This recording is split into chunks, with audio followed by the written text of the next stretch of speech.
Now that you know what limit of a function is, may I give you the laws that governs operations and limits. The limit of a constant function is equal to that constant.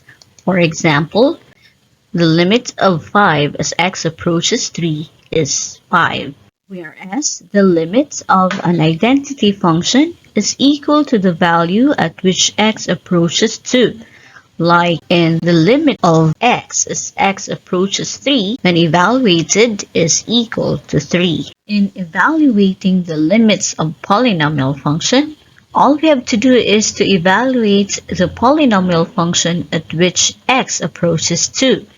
Say we have the limit of negative 2x plus 7 as x approaches 1. We substitute 1 to x, so we will have negative 2 times 1 plus 7. Simplifying further, we will have 5. Hence, the limit of negative 2x plus 7 as x approaches 1 is 5. The next limit law governs when there is a product of a constant and a function. In evaluating such, all we have to do is to multiply the constant to the limits of the function after it has been evaluated at which x approaches 2. Let's work on the next example. The limit of 2 times the quantity x squared minus 3 as x approaches to 1 is equal to 2 times the limit of x squared minus 3 as x approaches 1. First, we evaluate the function at x equals 1. So we will have 1 squared minus 3. When simplified, will give us negative 2.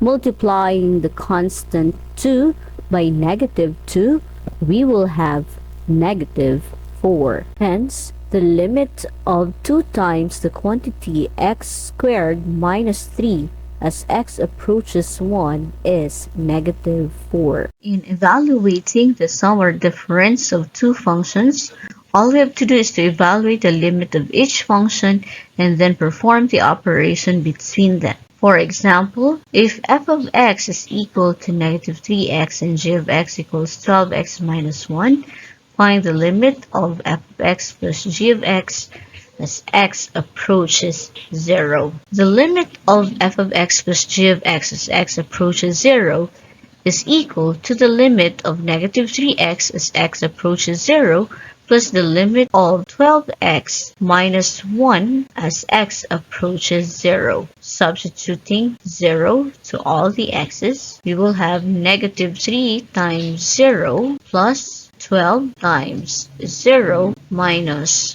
1. Simplifying further, we will have 0 minus 1. Hence, the limit of f of x plus g of x as x approaches 0 is negative 1. In evaluating the limit of a product of two functions, we will have the same approach just like what we did in the previous example, but instead of adding or subtracting, we will multiply the results. Consider the following. If f of x equals negative 3x and g of x equals 12x minus 1, find the limit of f of x times g of x as x approaches to negative 1. So, we will have the limit of f of x times g of x as x approaches to 0 is equal to the limit of negative 3x as x approaches 0 times the limit of 12x minus 1 as x approaches 0.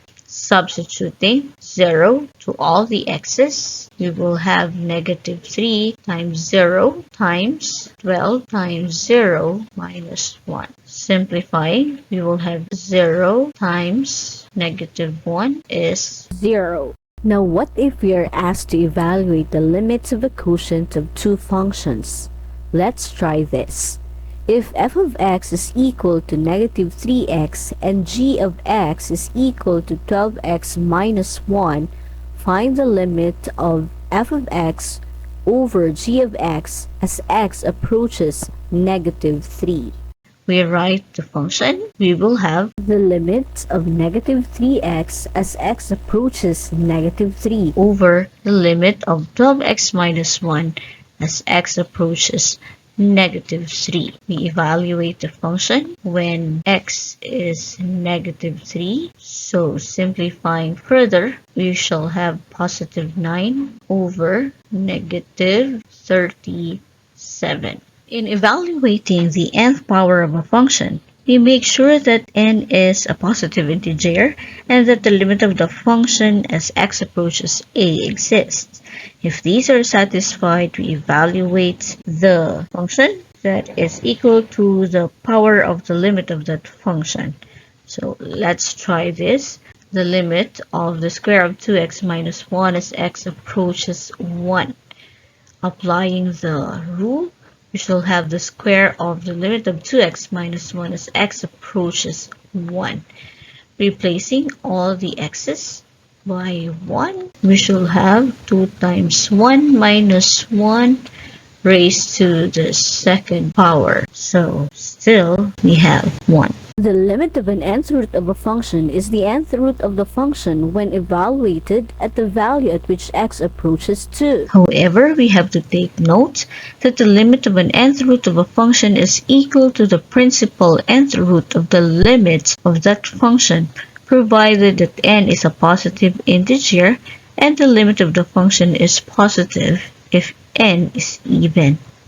Let's work on this example. The limit of the cube root of 6x minus 27 as x approaches 0. Applying the rule, we shall have the cube root of the limit of 6x minus 27 as x approaches 0. Replacing all the x's by 0, we shall have 6 times 0 minus 27. We will have the cube root of -27. Getting the cube root of -27, we shall have -3.